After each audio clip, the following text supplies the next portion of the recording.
Good evening, Hamburg. How's everybody doing tonight? I am so happy to be here in Hamburg. Hamburg is supposedly the most beautiful city in Germany.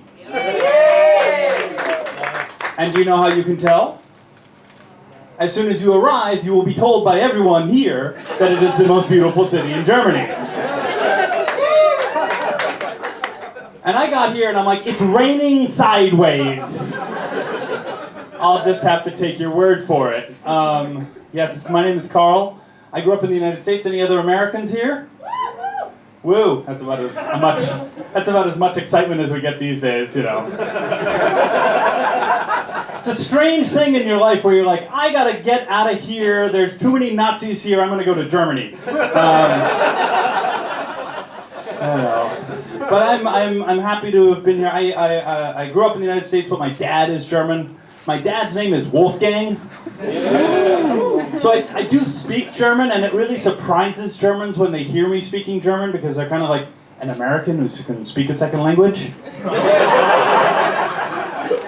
What's going on? But I've had many sort of odd cultural experiences here in Germany. For instance, has anyone ever gotten stuck in an awkward German high five? Like, dude, if I give you a high five, it's just like that, right? But have you ever gotten stuck in one of these? What?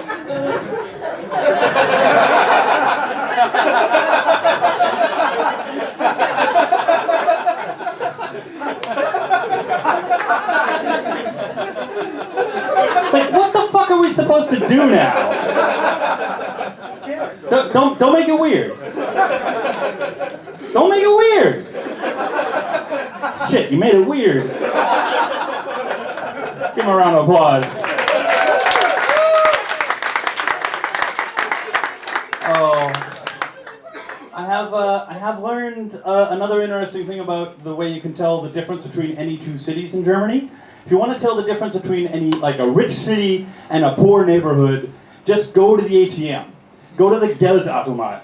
Because I was in Munich for a little while, and then I went and I put my card in the machine, and it always comes up with like the default options to take out money. It starts with like 50, 100, 200, 500. Like you're going to take 500 euros out of the ATM.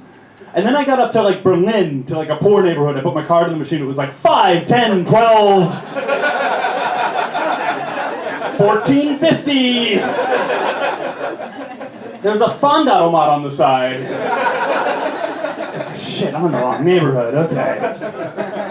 And another strange thing I've learned about German culture is my birthday is coming up next week. Exactly, right? It is terrible luck. It is the worst thing you can do to a German is to wish them a happy birthday before their birthday. And that's weird as an American because like the rest of the world is kind of like a birthday is about how long you've been alive. But in Germany a birthday is about how long you've gone without dying. If today's Tuesday, if my birthday's on Thursday and you say happy birthday to me today, I'm gonna get hit by a bus tomorrow. And that's just German optimism. Like, okay! Oh, but I'm in my mid-30s now. Anybody here in their mid-30s? I like the energy I get from that. The energy I get is like even non-verbal. Just I'm over here. And it's hard to like make friends. Like it's hard to maintain friendships in your 30s as you get older, because like your friends that you make in your 20s will move away. I've had friends move to crazy places like New Zealand or Canada or the suburbs. I swear to God, it is easier to maintain a friendship with someone on another continent than it is to maintain a friendship with somebody where I gotta take the S-Bahn for 45 minutes. You know. So true. And so now I'm moving to different cities and I'm thinking like, how am I gonna make new friends? So I've decided I've recently downloaded Bumble BFF. Anybody here on Bumble BFF? Nobody's excited about that. Let me tell you, Bumble BFF is like online dating for men who have already given up.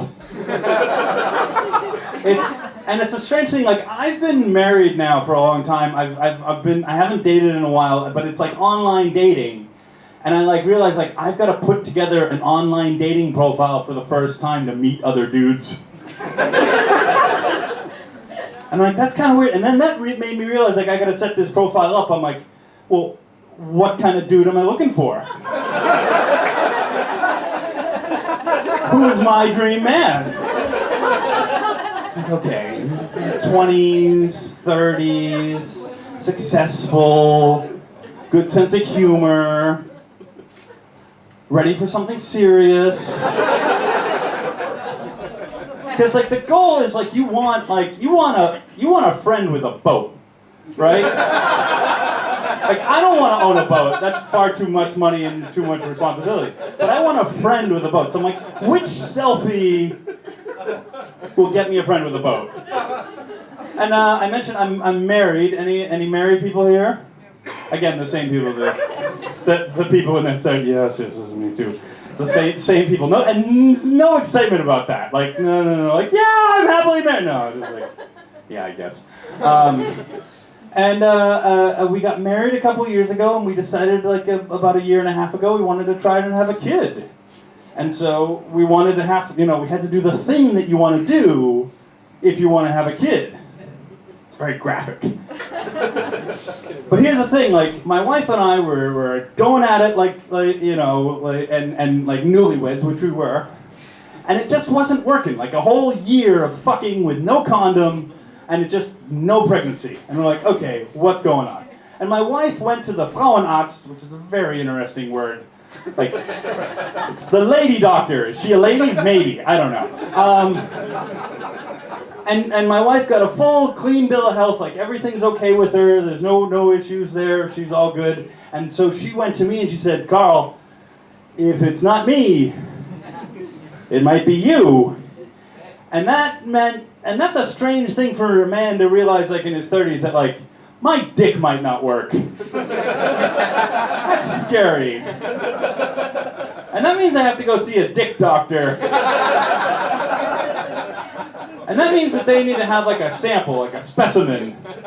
Which means I had to go to a doctor's appointment at 9 o'clock in the morning on a Tuesday and jerk off into a cup. And that's just uncomfortable. Like, I mean, it's 9 o'clock in the morning on a Tuesday, and like you're at the registration office of the doctor's office, and you have that sweet girl like there who's gonna take your insurance information, and she's looking at me, and she's like, she knows why I'm there, I know why I'm there, neither one wishes I were there right now. And then she gave me that little cup, and then I go into the room, and the room, let me tell you about this room, this is the worst room we've ever been in. It looks a lot like our green room.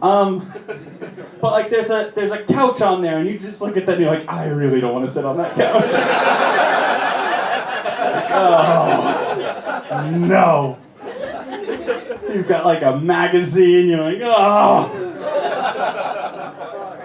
And then you have the other like, dilemma of how long should I be in here for?